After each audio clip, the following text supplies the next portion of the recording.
And welcome back. Yes, the Sawdust Festival is ongoing, and I had mentioned at the top of the show that I looked online for our artists and saw his work, and they appeared to be very large, and sure enough, they are. I'd like to welcome Hugo Rivera. Nice to meet you. Oh, nice to meet you and too. Beautiful paintings behind you here. I had said right before we got on that as long as we've been doing this, having artists on from Laguna, these have to be the largest pieces we have ever seen. And they're really stunning. Very, very nice. Tell me a little bit about yourself. How long have you been doing artwork in general? You said before we got on you used to do murals. Correct. I did that for, I would say, 15 years. I used to do like murals on huge walls, like churches and houses. And then, well, that was for a long time, and suddenly I came out with the idea to start working on canvas to exhibit my work, and I still have that feeling of working in big. Yeah. And that's why, yeah, I'm working well, on this. I would imagine when you do murals, when you did do them, would they be right on the wall? Yes, so correct. They can't, so if someone moves out of their house or for some reason that facility gets torn down or whatever, your mural's lost. I guess they can maybe somehow try and cut it out of the drywall or whatever. Correct, yes. But this is far more portable. Correct. They can just move it from one place to other, and basically what I have here is originally my work was very abstract, and then when I went to school, they teach you the traditional methods of human form. Where'd you go to school, by the way? Orange Coast College. Hey, I went there. Yeah, I took art there. Awesome place to be. Obviously, you did much better than I did with the artwork.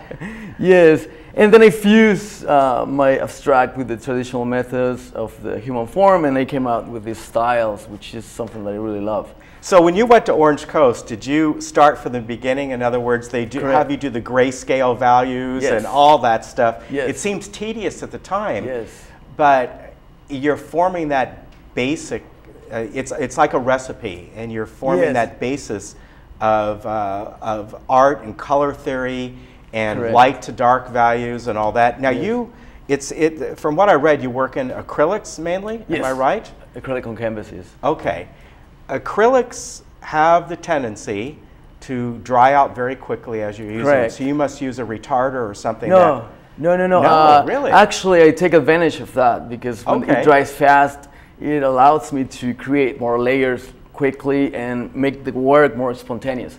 You know, because when you have like a lot of time to create something, then it turns to be not that spontaneous. It's more like planned. And what I try to do is something that is more coming out at the moment and give that feeling of the spirit of what I'm feeling at that.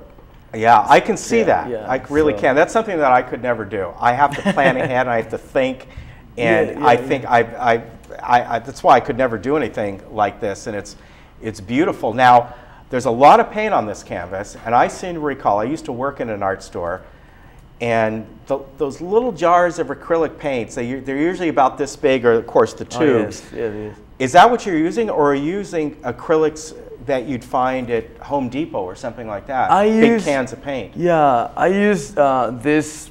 There are two brands that I use. I don't know if I can. Is that okay? Yeah, Liquitex. Yeah, Nova and Liquitex. Those two. Yeah. Nova, I love it because it gives you really rich colors. Yeah. And Liquitex, I love it because it's very very pasty, so I can create my textures. So those two are my main. So you're going through a lot of tubes of paint on something this big. I actually buy jars. I mean, big. Yeah, I seem to recall they would have those so I can big get jars. my thick brush and put it inside, and then I can just start working on. Yeah, that is amazing. And do you have a gallery? It seems online you have a gallery. Correct. Right? It is called Hugo Rivera Gallery. It's in downtown, 550 PCH. Okay. Yeah, and I opened it just 6 months ago, and I had the greatest opportunity now to be at Sawdust Festival. Is this your first year there? First year, yes. And you have to go through, everyone talks about there's sort of a lottery program that you have to get on. Correct. I was, at the beginning, I was kind of nervous, like, am I going to make it out there? But it was very smooth, and everybody tried to get everybody there and embrace them, and it's a really nice feeling. Yeah. So, yeah, I love it. Yeah. And I think by being in the summer program, you can get into the winter program as well. Correct. If you end up doing that. Yes. Well, this winter probably I'm not going to be doing that because we're going to be kind of busy. Yeah. But probably the next year we will plan in doing that, working with that. How long does it take you a piece this large to do? It is, sometimes it can take you a week, sometimes it can take you a month. It depends how you feel. Sometimes I'm painting and then my feelings are gone for a while, then I put it on the side and I start a new one or create something different. And suddenly when I'm looking at that piece that I started maybe a month ago, something clicks on me and I just grab it and finish it in maybe 20 minutes. Do you start out with a small sketch or at least get a no, rough idea No, I just go paper? straight. Wow. I go straight and then I try to see what what can I find on the piece.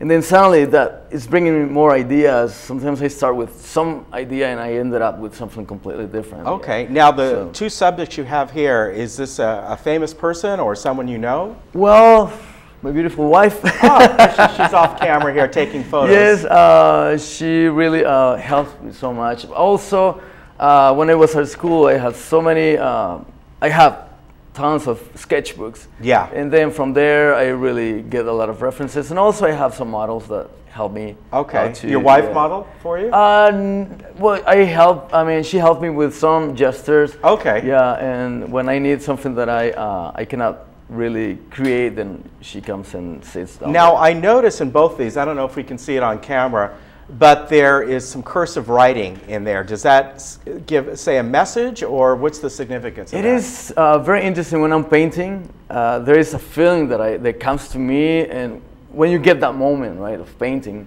and this excitement, and suddenly some thoughts come to me, and I start with maybe the first thoughts that I have, and then suddenly I get very emotional, and then I just let my hand go and do whatever it's doing. At the end, I just look back and see what it is, and just maybe scribbling, because everything happens like very fast. Is it mostly people that you do? I do animals too. Landscape? Yes, yes, landscapes. Everything is abstract. Sometimes, like I said, I'm painting and suddenly I see something, like I can see like maybe a horse. And I just continue working with that horse and now it's a horse. Yeah. Maybe I started with a human form and ended up being totally different. Well, it is really neat. And again, there's quite a difference between the two of these. I don't know if you can see them on camera, but the one over here on the right side, it almost, the texture on there, it almost looks like it's a fresco painting that's been done on the side of an old stucco wall or something like that. Correct. This is something that I would like to say. I used to do frescoes too. Okay, great. Yes, and so I was doing those frescoes, and maybe that's the relation that I had with that style. Then I tried to maybe get into this too. I used to work with spatulas and plaster and tinting my plaster and creating those beautiful frescoes. What I did, the difference between what Michelangelo and Diego Rivera used to do, I create my own style. It's like a direct method. They used to do like blending and adding layers. Right. I did kind of what the oil painters do a la prima, which they mix the color direct, and then just put it straight to the.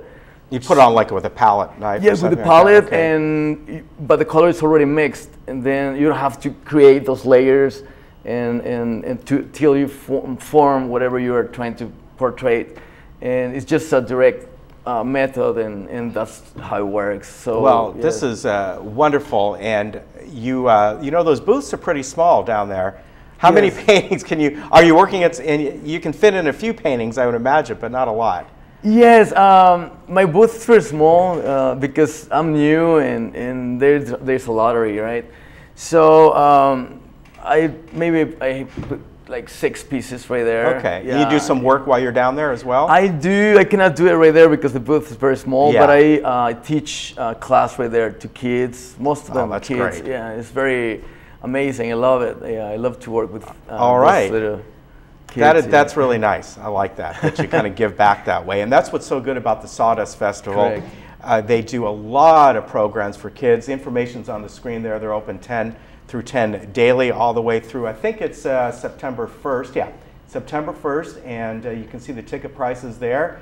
A lot of fun to go down there. I really enjoy it. We always tell people on behalf of Rob Merritt to visit his sister-in-law down there, Donna at Fran's Popcorn. That's just a tradition. That's what we say here. You're in booth 208, and we welcome people to go down there and see you. By the way, folks, we're giving away 2 tickets to the Sawdust Festival for the first person who calls this number. So the number is, it's calling Stephanie, our assistant here, our administrative assistant, 597-4295, 597-425. First one to call that number, and you'll get 2 free tickets to the Sawdust Festival. Hugo, we're out of time. It's great to have you here. Thank you very much. This is wonderful. This was a lot of fun, and we'll see you down there. All right, thank you so much. And folks, don't forget,